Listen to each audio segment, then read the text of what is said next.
नमस्कार दोस्तों, एक बार फिर से स्वागत है आपका ये अपने यूट्यूब चैनल पर। आज के लेसन प्लान में अपन देखने वाले हैं, अपना टॉपिक रहेगा भौतिक एवं रासायनिक परिवर्तन। क्लास 7th का है भौतिक एवं रासायनिक परिवर्तन पे आप किस प्रकार से लेसन प्लान को बना सकते हैं। तो वीडियो स्टार्ट करने से पहले बता दूं, यदि आप चैनल पे जो नए हैं तो चैनल को सब्सक्राइब करें, साथ ही बेल आइकन को भी प्रेस करें ताकि आगे भी आने वाली वीडियो की नोटिफिकेशन आपको मिल सके। और चलिए तो वीडियो स्टार्ट करते हैं। भौतिक एवं रासायनिक परिवर्तन पे आपको लेसन प्लान किस प्रकार से बनाना रहेगा। तो नॉर्मली जो जनरल फॉर्मेट रहता है, आप दिनांक, कालांश, अवधि, जो आपका पीरियड टाइम है, और कक्षा, विद्यालय का नाम, विषय, ये नोट कर लें। उसके बाद में आ जाता है प्रकरण। प्रकरण में जो आप टॉपिक करवा रहे हैं वो प्रकरण कर दिया, रेखांकित कर दिया। उसके बाद में आता है पाठ का महत्व। पाठ का महत्व जिसमें आप पाठ क्यों करवा रहे हैं तो वो आपको नोट करना रहेगा। विद्यार्थी अपने दैनिक जीवन में अपने आसपास होने वाली परिवर्तन को समझेंगे, भौतिक एवं रासायनिक परिवर्तन की तुलना कर सकेंगे। पाठ का महत्व हो जाने के बाद में आ जाता है विषय वस्तु विश्लेषण, संकल्पना, मानचित्र, जो मेन पार्ट का एनालिसिस है, जो अपने इन शॉर्ट में बताना रहता है कि किस पार्ट में आप कौन सा टॉपिक या फिर सब पॉइंट जो करवा रहे हैं, सब पॉइंट जो आप ले रहे हैं वो करवा रहे हैं।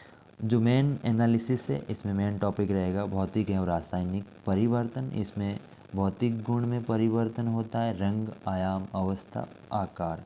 उत्क्रमणीय प्रक्रम है, और उदाहरण में आ जाएगा चौक के छोटे छोटे टुकड़े काटना, कागज़ को 2 टुकड़ों में काटना, पानी को गर्म करना, लोहे की कील को गर्म करना, मोमबत्ती का पिघलना। ये हो गई जो भौतिक परिवर्तन के गुण। फिर आ जाता है नए पदार्थ का बनना, रासायनिक अभिक्रिया में होगा रासायनिक अभिक्रिया, और अनुत्क्रमणीय परिवर्तन है।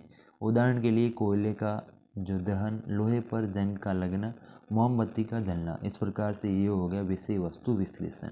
और यहाँ पे आपको जो रिएक्शन भी दिखा रखी है, Mg+O2 MgO बन जाएगा, और MgO प्लस H2O यानी कि मैग्नीशियम हाइड्रोक्साइड, तो Mg हाइड्रोक्साइड बन गया। उसके बाद में आ जाता है विशिष्ट उद्देश्य। उस विशिष्ट उद्देश्य में आपको टोटल जो 6 उद्देश्य, उनमें से कोई भी 4 उद्देश्य करने रहेंगे। सबसे पहले आ जाता है ज्ञानात्मक, जो नॉलेज का है, ज्ञान। इसमें विद्यार्थी भौतिक एवं रासायनिक परिवर्तन की परिभाषा को समझ सकेंगे। विद्यार्थी भौतिक एवं रासायनिक परिवर्तन का प्रत्याभिज्ञान कर सकेंगे। विद्यार्थी भौतिक एवं रासायनिक अभिक्रिया का प्रत्यास्मरण कर सकेंगे। ये हो गया नॉलेज में। उसके बाद में आ जाता है अवबोध, अंडरस्टैंडिंग। विद्यार्थी भौतिक एवं रासायनिक परिवर्तन में अंतर को समझ सकेंगे। विद्यार्थी भौतिक एवं रासायनिक परिवर्तन के उदाहरणों की सूची को बना सकेंगे। विद्यार्थी भौतिक एवं रासायनिक परिवर्तन का वर्णन कर सकेंगे। फिर तीसरा जो विशिष्ट उद्देश्य आ जाता है ज्ञानोपयोग, एप्लीकेशन ऑफ नॉलेज। विद्यार्थी दैनिक जीवन में जो प्राप्त किए गए ज्ञान का उपयोग कर सकेंगे। उदाहरण के लिए दूध का दही में बनना। फिर आ जाता है कौशल, स्किल। विद्यार्थी भौतिक और रासायनिक परिवर्तन के प्रयोग करने की योग्यता का विकास कर सकेंगे। ये हो गए विशिष्ट उद्देश्य। विशिष्ट उद्देश्य हो जाने के बाद में आते हैं शिक्षण विद्या, प्रविधियाँ।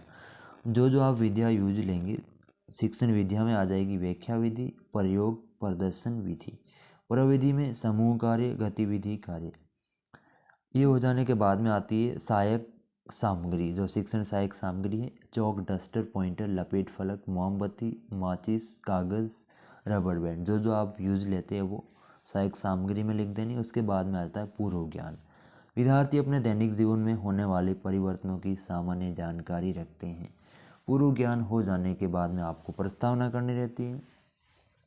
प्रस्तावना में आपको 3 कॉलम बनाने रहेंगे, क्रम संख्या, छात्र अध्यापिका या छात्र अध्यापक, या फिर विद्यार्थी अध्यापक क्रिया, और तीसरा कॉलम रहेगा आपका छात्र क्रिया या फिर विद्यार्थी क्रिया। प्रस्तावना जैसे कि मैं पहले भी बता चुका हूँ, प्रस्तावना आप जिस टॉपिक पे आना चाहते हैं वो बच्चों से जो सवाल करते हैं फिर आपको उस टॉपिक पे आना है। तो इसमें आपका हो जाएगा, बच्चों आप सुबह विद्यालय में क्या पेय पदार्थ पीकर आते हैं। तो बच्चे इसमें जवाब देंगे चाय, दूध, कॉफ़ी। फिर दूध को और किस किस जो रूप में बदला जा सकता है, तो बच्चे बता देंगे दही, पनीर, चाय, सॉस और आइसक्रीम। बदलने को और आप क्या कहते हैं, तो इसको कहते हैं परिवर्तन। परिवर्तन से आप क्या समझते हैं, ये हो गया संभावित उत्तर। फिर आ जाता है अपना उद्देश्य कथन, जो मेन टॉपिक है उसका। बच्चों आज हम भौतिक एवं रासायनिक परिवर्तन के बारे में विस्तार पूर्वक अध्ययन करेंगे। उद्देश्य कथन हो जाने के बाद में आ जाता है प्रस्तुतिकरण, जो मेन टॉपिक, जो मेन है अपना कंटेंट, उसका प्रस्तुत करना, किस प्रकार से आप प्रस्तुत करेंगे उसका आपको लिखना रहेगा। तो इसमें आपको 4 कॉलम बनाने रहेंगे, जिसमें शिक्षण बिंदु, छात्र अध्यापक, छात्र अध्यापिका या विद्यार्थी के लिए, बार बार मैं यही बता रहा हूँ, इसमें आपको एक कॉलम हो जाएगा अलग से। और छात्र अभ्यास हेतु गतिविधि या फिर छात्र क्रिया लिखें। और चौथा कॉलम हो जाएगा आपका श्यामपट्ट कार्य। फिर शिक्षण बिंदु में पहले आता है परिवर्तन, छात्र अध्यापिका जो क्रिया हो रहने वाली, मैं बता रहा हूँ सीधा आप किस प्रकार से करना रहेगा। किसी पदार्थ या वस्तु के अपने वर्तमान रूप से बदल जाना परिवर्तन कहलाता है। परिवर्तन 2 प्रकार के होते हैं, भौतिक परिवर्तन और रासायनिक परिवर्तन। यहाँ पे श्यामपट्ट पर जो श्यामपट्ट कार्य करवा रहे वो आप यहाँ पे चिपका भी सकते हैं। तो परिवर्तन पदार्थ के वर्तमान रूप में बदल जाना परिवर्तन कहलाता है। परिवर्तन 2 प्रकार के होते हैं। छात्र क्रिया में विद्यार्थी जो कागज़ के टुकड़े करने को कहेगी, तो विद्यार्थी छात्र अध्यापक विद्यार्थियों को गतिविधि करने का निर्देश देगी, जिसमें छात्र अध्यापिका विद्यार्थियों को कागज़ के 4 टुकड़े करने को कहेगी, तो विद्यार्थी कागज़ के जो टुकड़े करेंगे। स्पष्टीकरण में फिर आ जाएगा, गतिविधि करने पर छात्र अध्यापिका स्पष्ट करेगी कि अब प्रत्येक कागज़ के टुकड़ों को मेज़ पर इस प्रकार लगाएं जिसमें से ये टुकड़े परस्पर जुड़कर कागज़ के टुकड़े का मूल आकार ले लें। स्पष्ट रूप से आप टुकड़ों को पुनः जोड़कर मूल टुकड़ा नहीं बना सकते, लेकिन क्या कागज़ के गुण में कोई परिवर्तन हुआ है। छात्र अध्यापिका विद्यार्थियों को रबड़ बैंड प्रदान करेगी तथा उसे खींचने का निर्देश देगी। रबड़ बैंड को खींचने पर तथा उसे छोड़ देने पर आप वर्तमान स्थिति में वापस आ जाता है।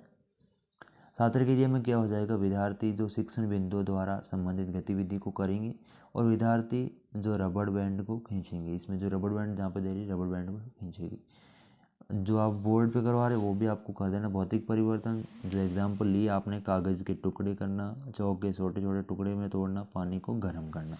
स्पष्टीकरण में पदार्थ के आकार, आमाप, जो रंग, अवस्था जैसे गुण उनके भौतिक गुण कहलाते हैं। और वो परिवर्तन जिसमें किसी पदार्थ के भौतिक गुण में परिवर्तन हो जाता है भौतिक परिवर्तन कहलाता है। भौतिक परिवर्तन सामान्यतः उत्क्रमणीय होता है। ऐसे परिवर्तन में कोई नया पदार्थ नहीं बनता है। उदाहरण के लिए कागज़ के 2 टुकड़े में काटना, चौक के छोटे छोटे टुकड़ों में तोड़ना और लोहे की कील को गर्म करना। यहाँ पे आप मिनिएचर भी लगा सकते हैं।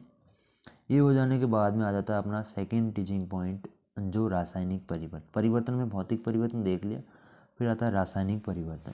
छात्र अध्यापिका विद्यार्थियों को 2 समूह में बांटेगी, समूह ए और समूह बी।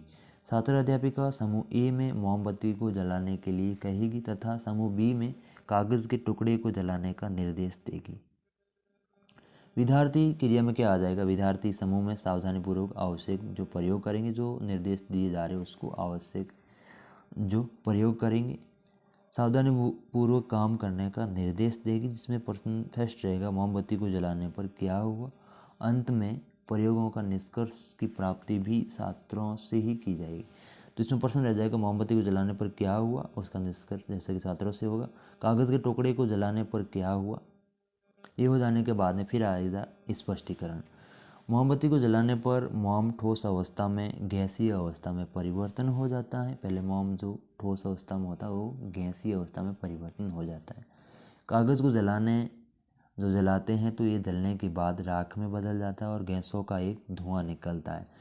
तो इस प्रकार से इसका फिर परिभाषा क्या बन जाएगी कि वो परिवर्तन जिसमें एक या एक से अधिक नए पदार्थ बनते हैं रासायनिक परिवर्तन कहलाता है। यहाँ पे मिनिएचर लगा दिया है। और जो रिएक्शन यहाँ पे जो हो रही है रासायनिक अभिक्रिया की, वो आपको MgO2 plus MgO plus H2O जो मैग्नीशियम हाइड्रोक्साइड बन जाएगा। फिर उदाहरण के लिए दूध का दही जमना, कोयले का जलना, मैग्नीशियम के फीते का जलना, ये हो गया रासायनिक जो परिवर्तन। परिवर्तन में देख लिया जो आपका भौतिक परिवर्तन और उसके बाद में जो रासायनिक परिवर्तन, ये हो गया टीचिंग पॉइंट। इसका जो प्रस्तुतिकरण हो जाने के बाद में आ जाता है सारांश कथन, जो प्रभावी ढंग से बोला जाता है। विद्यार्थियों, आज हमने भौतिक एवं रासायनिक परिवर्तन का विस्तार पूर्वक अध्ययन किया। सारांश कथन हो जाने के बाद में उसके बाद में आता है आपका मूल्यांकन प्रश्न। मूल्यांकन प्रश्न में भौतिक परिवर्तन के उदाहरण बताइए आप दैनिक जीवन में कौन से रासायनिक परिवर्तन देखते हैं? आप भौतिक परिवर्तन के कौन से प्रयोग कर सकते हैं? खाना पकाने में कौन सा परिवर्तन होता है? ये हो गया मूल्यांकन प्रश्न, जो क्लास में ही पूछे जाते हैं मूल्यांकन प्रश्न हो जाने के बाद में। फिर आता है गृह कार्य। भौतिक एवं रासायनिक परिवर्तन की चार उदाहरण लिखिए जिनका प्रयोग आप अपने दैनिक जीवन में उपयोग करते हो। और सेकंड, उत्क्रमणीय परिवर्तन तथा अनुत्क्रमणीय परिवर्तन किसे कहते हैं? ये हो गया आपका गृह कार्य। और उसके बाद में आता है पाठ्य पुस्तक एवं संदर्भ। ये भी आपको करना रहेगा कहाँ से आपने टॉपिक लिया है, उस पाठ्य पुस्तक का नाम। तो ये हो गया अपना टॉपिक। एनसीईआरटी क्लास 7th का टॉपिक ले रखा तो यहाँ पे मेंशन कर लिया। पाठ व्यवस्थित है, बाकी ये नोट वगैरह दे रखे हैं। और इस प्रकार से अपना प्रकरण रहने वाला है जो रासायनिक परिवर्तन और भौतिक परिवर्तन पे आप किस प्रकार से जो लेसन प्लान, जो पाठ योजना बना सकते हो। इस प्रकार से हम देख ले। बाकी और भी कोई लेसन प्लान चाहिए तो आप यूट्यूब पे जो विजिट करेंगे आपको वहाँ पे मिल जाएगा। बाकी कमेंट बॉक्स में ज़रूर बताना कि कैसा लगा। बाकी मिलते हैं फिर नेक्स्ट वीडियो में, तब तक के लिए जय हिंद, जय भारत।